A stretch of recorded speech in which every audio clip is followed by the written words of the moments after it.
Voilà, c'est revenu. Et on va essayer de couvrir tous ces sujets. Alors, en introduction, un petit mot quand même sur les changements qui sont intervenus dans le web. Alors, certains d'entre vous sont familiers avec l'abréviation SOLOMO, Social, Local, Mobile. C'est important parce que le web, on a l'impression à la fois que c'est familier et à la fois il s'est quand même passé des gros changements dans ce qu'est l'univers Internet d'aujourd'hui. L'univers d'Internet aujourd'hui, il est social. Social, c'est au sens de la conversation, c'est au sens du fait qu'il n'y a plus un média qui communique et des auditeurs ou des téléspectateurs qui reçoivent un message, mais qu'on est tous, et donc ça va être important pour vous, demain entrepreneurs, en train de devenir des médias et on crée notre propre audience. Un exemple, hein, c'est le fait que Barack Obama, il a 53 millions de personnes qui le suivent sur Twitter. Ça veut dire que quand il parle, il y a potentiellement 53 millions de personnes qui reçoivent le message qu'il dit. Donc ça veut dire qu'il est devenu un média lui tout seul. Il n'a pas besoin d'avoir des journalistes qui vont reprendre ce qu'il dit. Juste quand il parle, des gens vont l'écouter.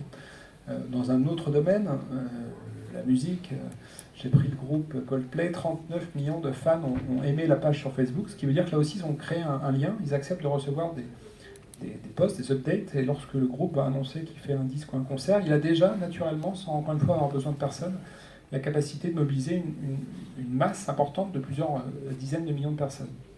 Ça, c'est vraiment à la base, la conversation, c'est à la base des réseaux sociaux. Et on va voir que la grande nouveauté derrière ces innovations, ce qu'on appelle le social, c'est justement de pouvoir être à la fois vous-même, devenir votre média. Et votre entreprise, elle peut, et si vous le faites, elle deviendra, elle va fédérer une communauté, elle pourra se passer, entre guillemets, un certain nombre de canaux habituels et parler à votre audience, l'influencer au sens positif du terme, c'est-à-dire lui donner envie de faire des choses parce que vous allez parler à votre communauté. Ensuite, le deuxième mot-clé, c'est l'aspect local. Bien sûr, ces exemples-là, Facebook, Twitter, vous allez me dire, ce sont des plateformes internationales qui existent dans plein de pays, mais le contenu, il est quand même souvent local. Et le web, c'est aussi ça. C'est aussi les exemples que je vous ai mis sur ce slide. C'est aussi Le Bon Coin, c'est aussi Allociné, Alloresto, Attractive World dans d'autres domaines. Et nous, on est persuadé que justement le local est important. C'est pas parce qu'on est sur Internet qu'il y a une seule solution globale et que c'est pour tout le monde la même chose. Le local, c'est clé parce que derrière, il n'est pas déconnecté de la vie réelle. Internet, c'est un facilitateur de la vie réelle, mais il n'est pas en opposition. Et du coup, vos clients, vos fournisseurs, vos entreprises, elles sont dans un territoire, elles sont implantées en France, pour la plupart, et elles travaillent avec des acteurs qui eux-mêmes sont français, et donc être local, parler au local, être dans l'écosystème, c'est important. On va voir que les mobiles en particulier, ils contribuent beaucoup.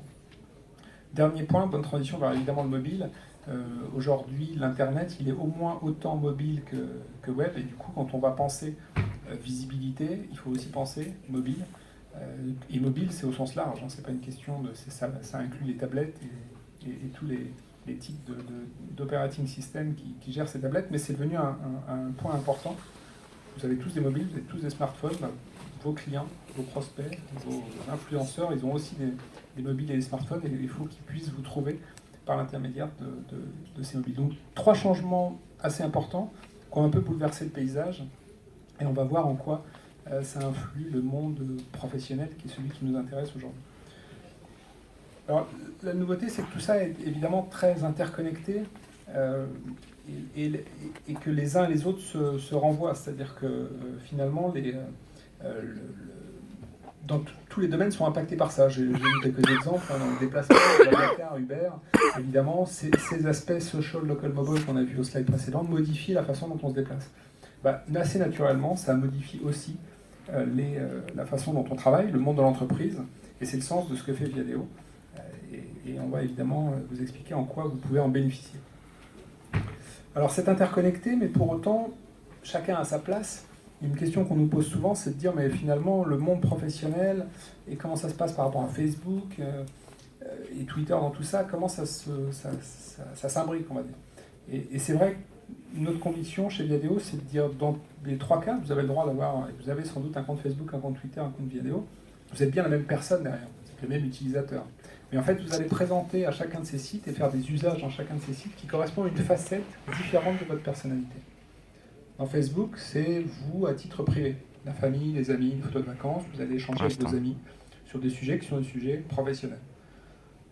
Twitter, il est un peu au milieu parce que sur Twitter, on peut à la fois suivre des stars et à la fois faire de la veille professionnelle ou animer une communauté d'experts sur un angle professionnel. Les deux sont possibles. Chez Viadeo, on est, nous, clairement dans l'angle professionnel exclusivement.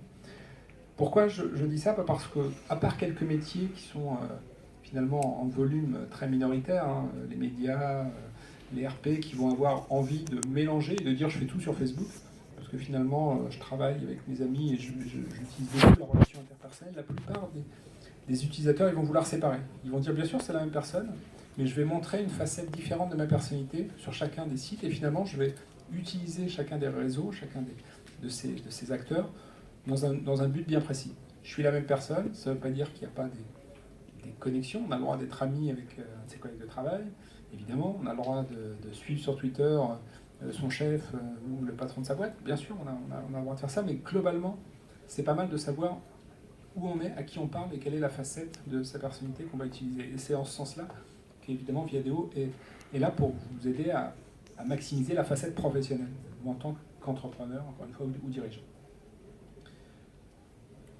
Autre tendance dans ce contexte, c'est ce qu'on appelle en interne un peu la nouvelle donne, la façon dont le monde du travail, le monde de l'entreprise change. C'est vrai qu'aujourd'hui, il n'y a plus une route linéaire vers le succès. C'est pas automatique de vouloir dire je vais rentrer dans une entreprise et puis je vais monter les échelons un par un et un jour je la dirigerai. Il y a des modèles entrepreneuriaux qui sont devenus, et on peut dire enfin, sur ce salon des entrepreneurs, qui sont devenus valorisés, respectés, enviés.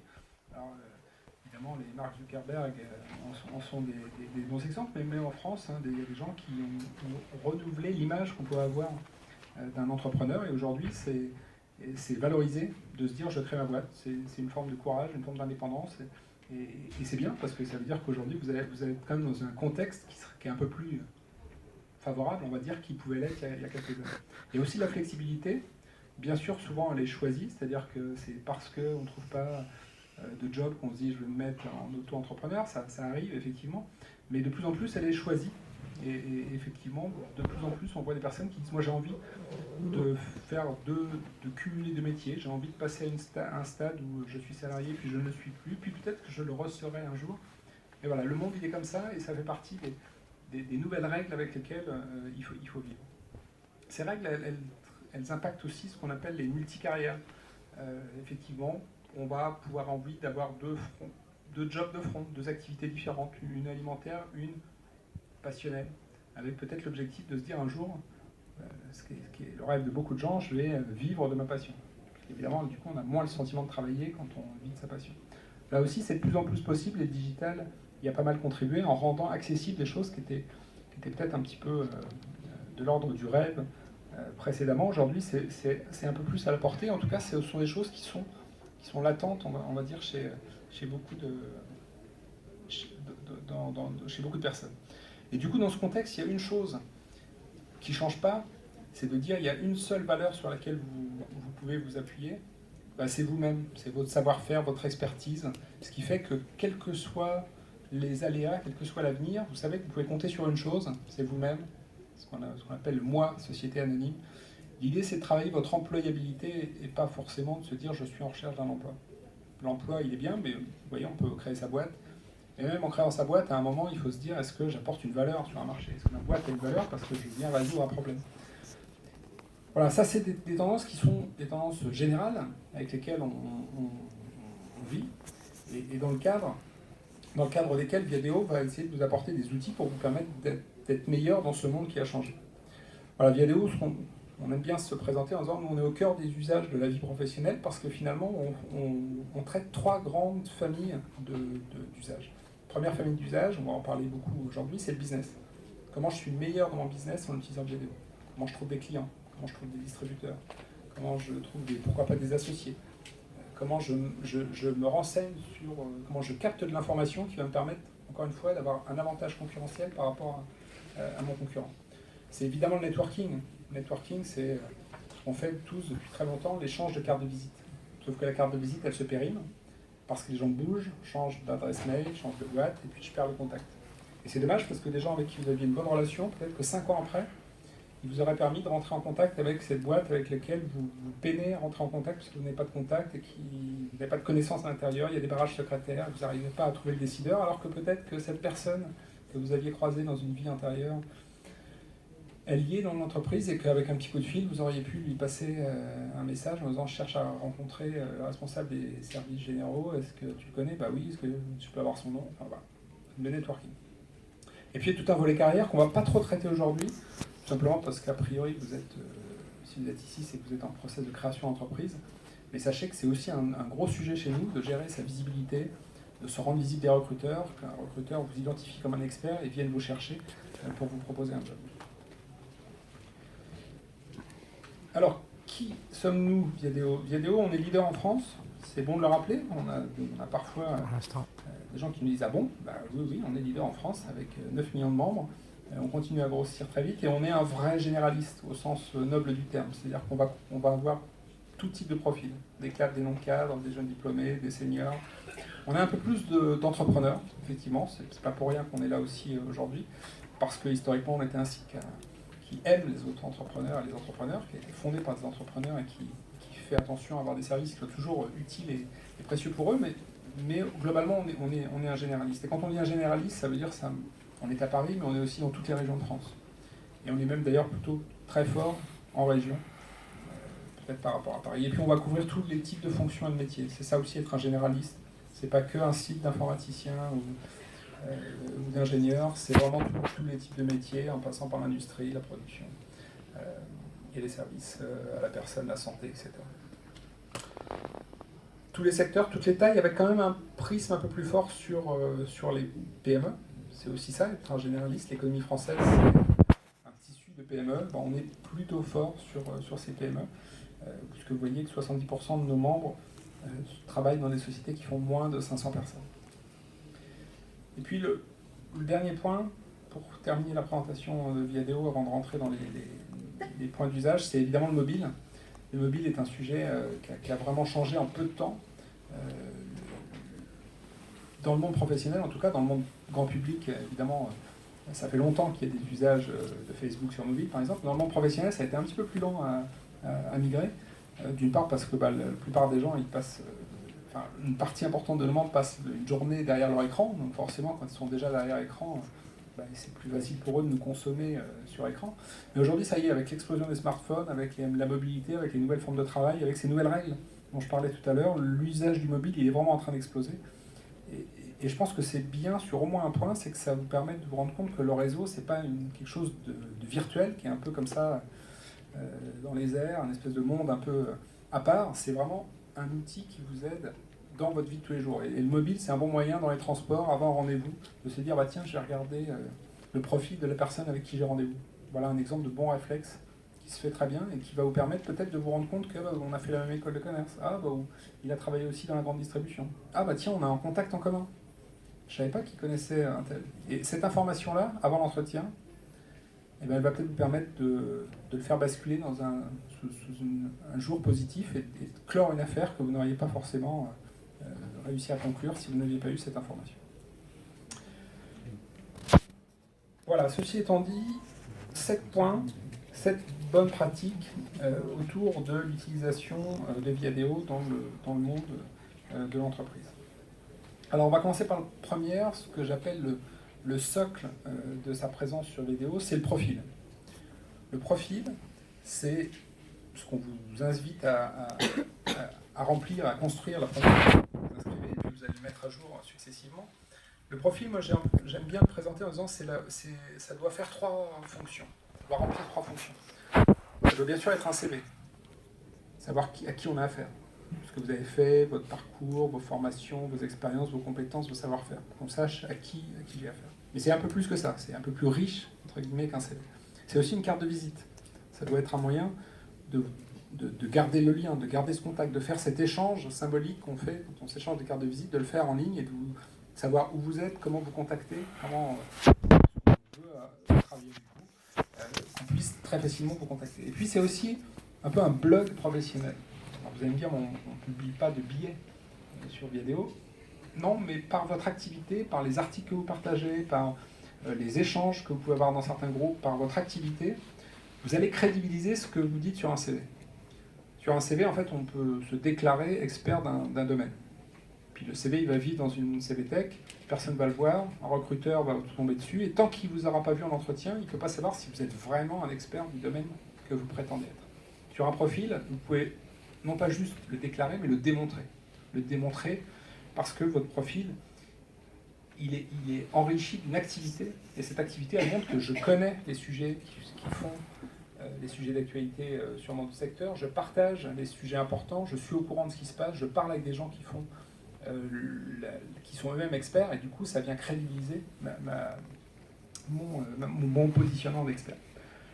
Voilà, vous avez quelques conseils un peu plus pratiques qui sont ici, je ne vais pas les passer tous en revue, mais voilà, le profil, c'est vraiment le socle de votre présence sur les réseaux.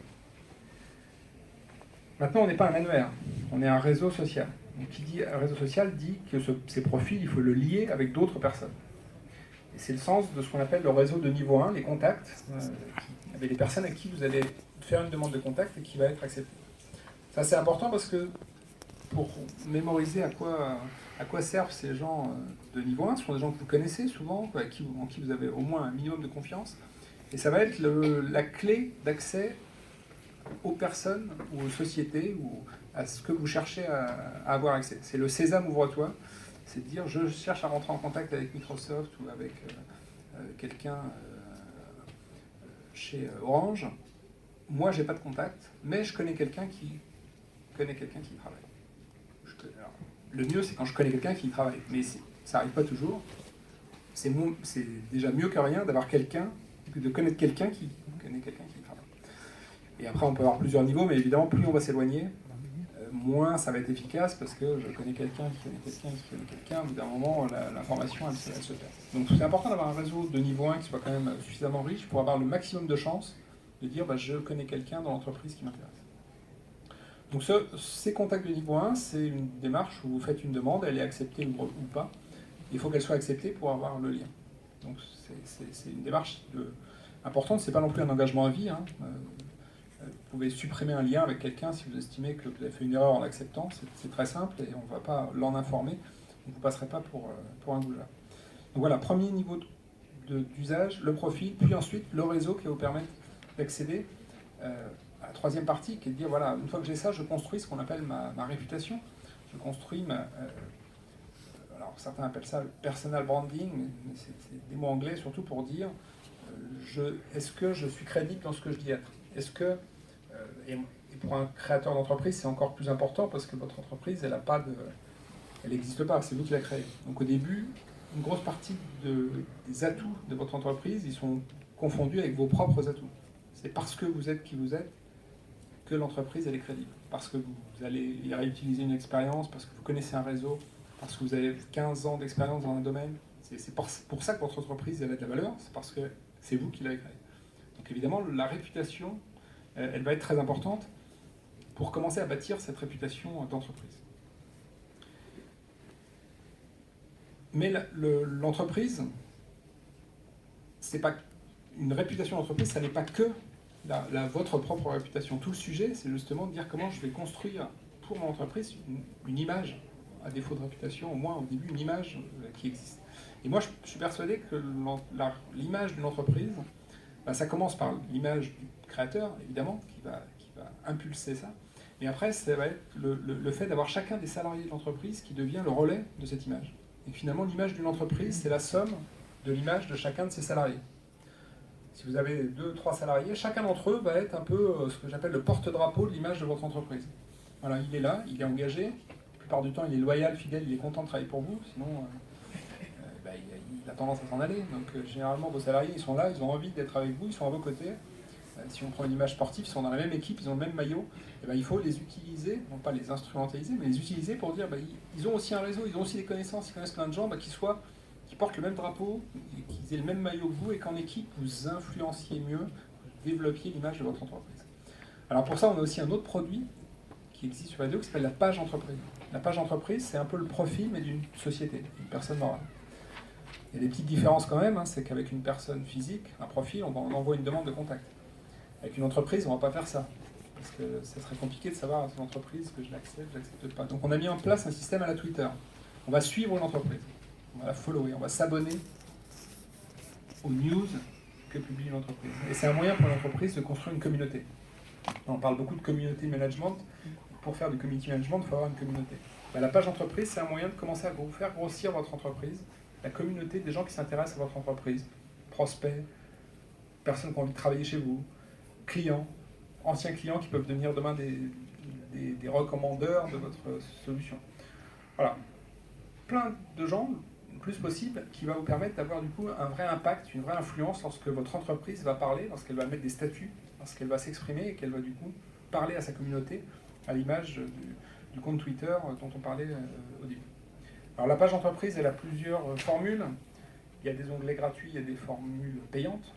C'est aussi une partie de notre business de vendre des solutions pour les entreprises. Mais quand vous démarrez, vous pouvez tout à fait démarrer avec la partie gratuite. Et puis c'est au fur et à mesure de l'usage, au fur et à mesure de la communauté, que vous pourrez vous rendre compte que vous avez besoin des offres payantes.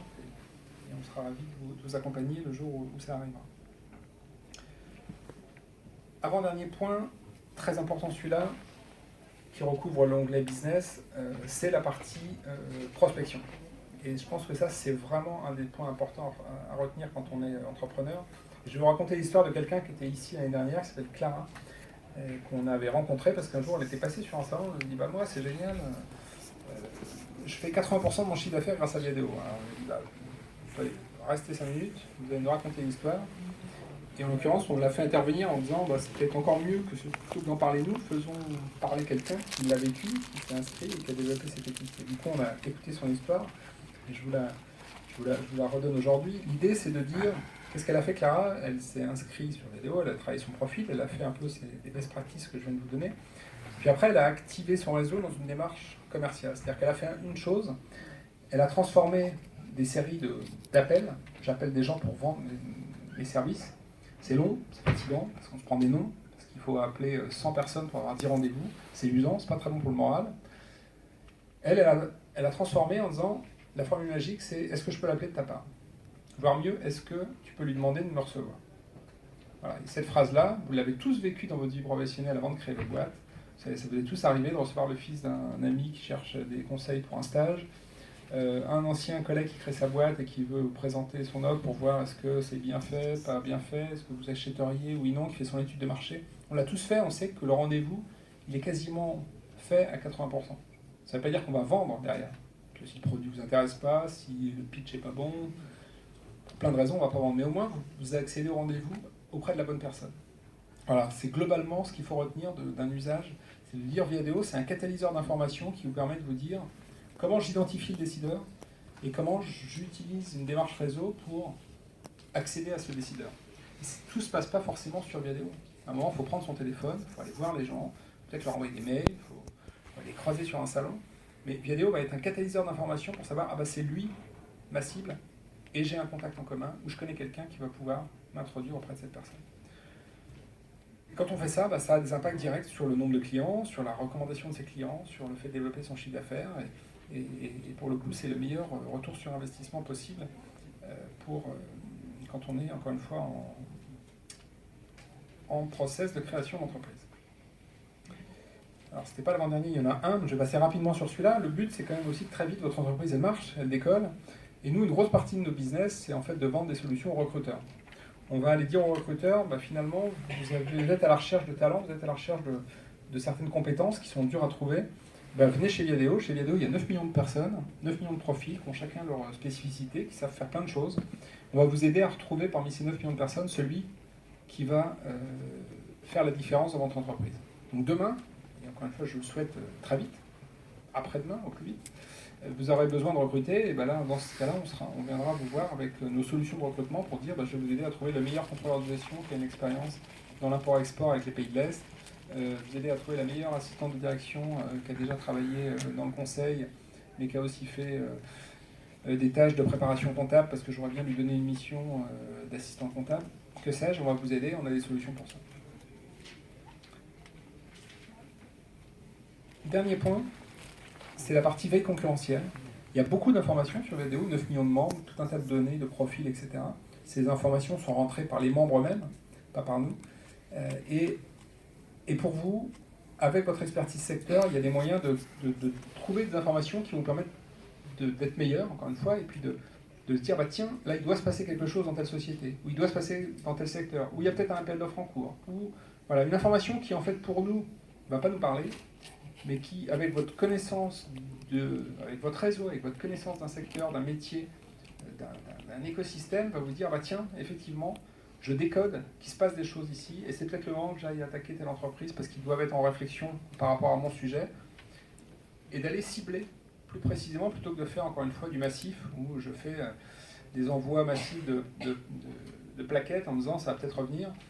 Généralement, ça ne revient jamais. Il vaut mieux se dire je vais plutôt aller cibler là, et l'information qui peut exister sur vidéo, elle peut vous dire bah tiens, plutôt l'entreprise A que l'entreprise B. Celle-là, je la ferai la semaine prochaine. J'ai l'impression que la A, avec ce que j'ai pu voir, les mouvements, les embauches, etc., elle est peut-être plus ouverte en ce moment au type de service que je peux proposer. Voilà, on a fait le tour des 7 grands conseils. Je terminerai, avant de vous laisser la parole pour quelques questions, pour vous rappeler aussi qu'on a une offre payante. Alors on me dit souvent, mais Viadeo c'est gratuit, c'est payant. Alors évidemment, Viadeo c'est gratuit, l'inscription est gratuite, les applications sont gratuites. Le premier niveau d'usage est gratuit. Maintenant, on a aussi une offre payante, qui s'appelle être membre premium. Certains d'entre vous le sont certainement, et ça permet de faire 3 grandes choses. Savoir qui a consulté son profil, envoyer des mails à des personnes avec qui vous n'êtes pas en contact, et utiliser le moteur de recherche pour combiner les critères pour trouver un décideur. Voilà les 3 grands services qui nécessite d'être un membre payant pour y avoir accès. On a rajouté récemment un club premium, qui dit pour le même prix, si vous prenez un abonnement 12 ou 24 mois, on a négocié des accords avec d'autres sociétés web pour dire le fait d'être membre premium Viadeo pour 12 mois vous donne accès à des services qui normalement sont payants. Restopolitan, c'est un service qui vous permet d'avoir 50% de remise sur certains restaurants. Quand on fait des déj d'affaires, on s'est dit que c'était pas mal de pouvoir inviter son client à moindre coût.